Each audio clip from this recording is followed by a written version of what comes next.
مان بابا باندې پی ایچ ډي کړې ده او ډېر محترم ډاکټر شهاب عزیز ارمان صاحب ته خواست کوم چې هغه راشي موږ سره خپل خوندور کلام شریک کړي.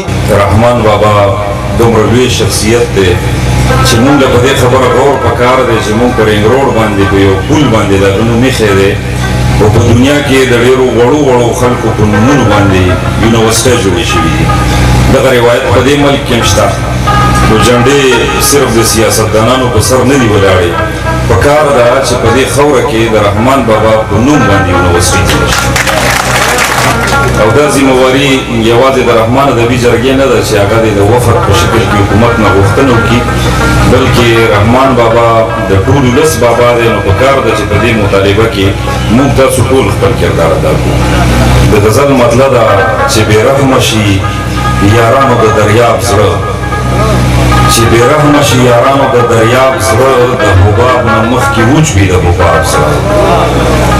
او چې قانع په فلسفه د اسلام نه وي، چې قانع په فلسفه د اسلام نه وي، ګرځوي به په سینه کې اضطراب زړه.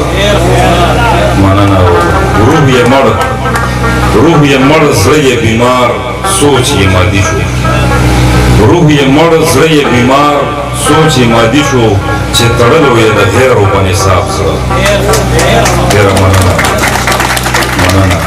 د مغرب رڼا تیاره راته ښکاره شوه، د مغرب رڼا تیاره راته ښکاره شوه، نوراني کړو راله داسې ستا کتاب زړه. د مغرب رڼا تیاره راته ښکاره شوه، نوراني کړو راله داسې ستا کتاب زړه. او حسرت صاحب شعر دی چې خودداري زمونږ لاره ده نو ځکه، خودداري زمونږ لاره ده نو ځکه چرې مونږ ګټلی نه دی د جناب زړه.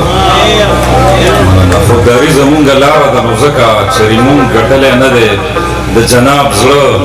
سوز ګداز یې په نغمه کې هسې نه دی، سوز ګداز یې په نغمه کې هسې نه دی، وخت ویستلی دی سینې نه د رباب زړه. ډېره مننه. اخري شعر دی. مننه. سوز ګداز یې په نغمه کې هسې نه دی، وخت ویستلی دی سینې نه د رباب زړه. او سلامت دی ستا ارمان پکې تر اوسه، سلامت دی ستا ارمان پکې تر اوسه، زمانې که غلبېل کړی دی.